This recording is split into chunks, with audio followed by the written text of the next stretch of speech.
Hello everyone and welcome back to Humble Heart Horsemanship. You guys are joining me on this very windy and pretty cold autumn evening here in northeastern Wyoming. I'm in the barn, as you probably can tell with all the hay that's behind me, and I'm sitting down on this chair and I want to take some time to share with you some overall thoughts that I've had this past month around our mindset as well as our general approach to working with and just being around horses.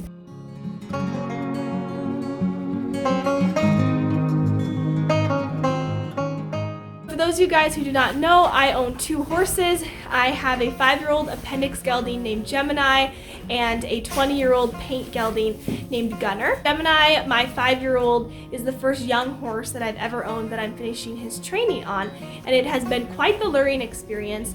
I am so fortunate to have a horse who has such a level head. He's very, very sweet disposition and he tries his hardest, and it has been very fun and very fulfilling in many ways to finish his training.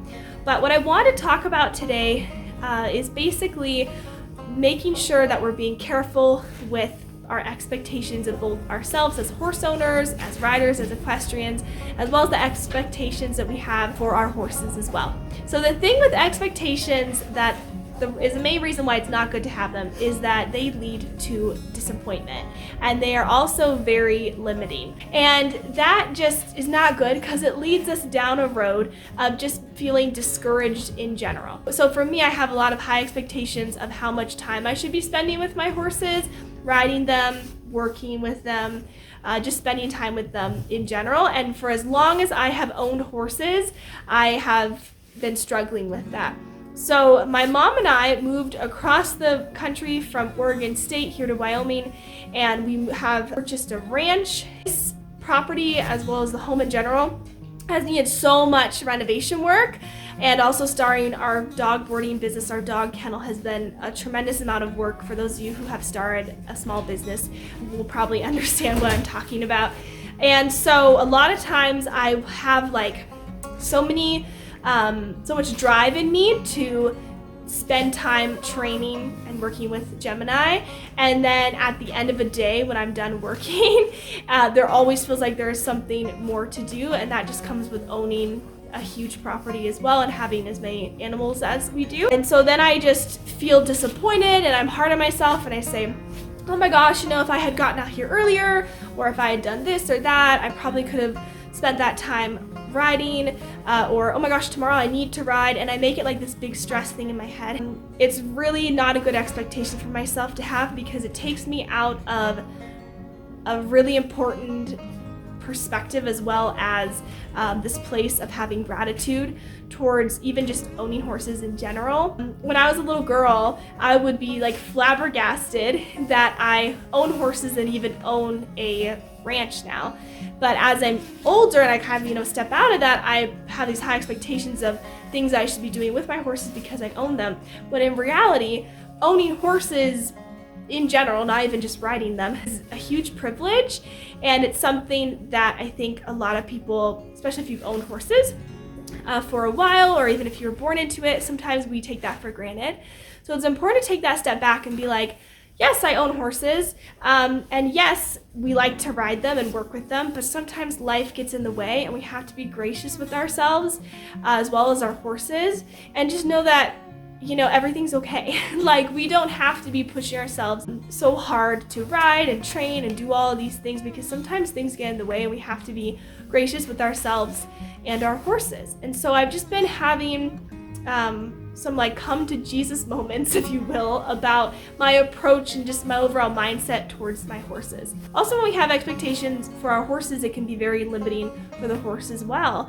A lot of times if we have specific goals or things we just really want to work on, and we keep drilling our horses on those things and we only hyper focus on that, we sometimes forget to see other details or training aspects that need to be worked on, and then the horse suffers in the end. And horses are such amazing energy readers.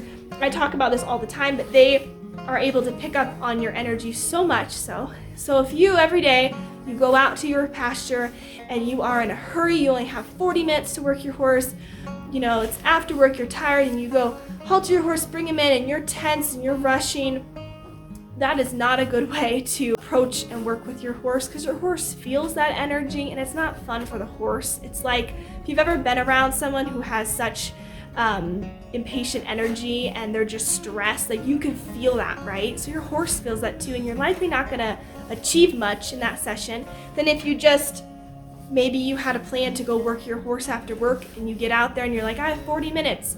Okay, I'm just going to bring my horse in, brush them, spend quality time, take a step back and say, hey, I'm really grateful that I own horses in the first place.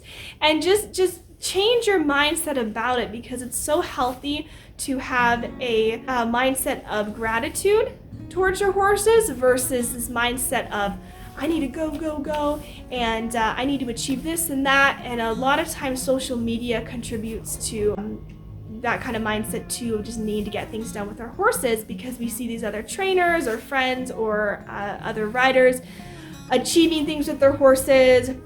And sometimes we get, jealous, or we just get impatient with ourselves because we see what other people are doing and we're comparing, and that's also very dangerous too, because every single person, every single horse is unique. And so that comparison thing, it never works. It never goes or turns out well. Another thing that I have found to be really helpful is just to take a huge step back and look at the overall picture. So, get rid of all those details and micromanaging that you're trying to do, and just take a step back and say, okay, like, what are the things that I wanted to work on with my horse? What are the things we have worked on and that seemed like a good grasp of? And what are the things we want to conquer or accomplish, however you want to say it, in the future, and just not being so detailed about it. So for me, I decided for this whole year, I would write down 3 kind of general goals. And the reason why I like to keep them general is because if I make them too detailed, they're not realistic, like they're unrealistic sometimes. So having them specific but not super detailed is more achievable, and you're gonna feel like you're accomplishing more, and it gives your horse more room to grow as well. I had a few things I really wanted to work on with Gemini for this whole year. One of them was to teach him how to neck rein, and we actually have gotten a decent grasp on that with him, where he understands a decent amount of what neck reining means. He's not finished with his neck reining training, but that's okay, because I started teaching him it and I incorporate it in every single ride. The other thing was to canter more. And so for me, I've had quite a few riding accidents that have happened at the canter gait. So I am working through my own associated fears and kind of triggers when it comes to cantering. And so I just want to, in general, canter more and be confident more with my cantering. And I have cantered Gemini more than any other year that I've owned him this year, and that feels great.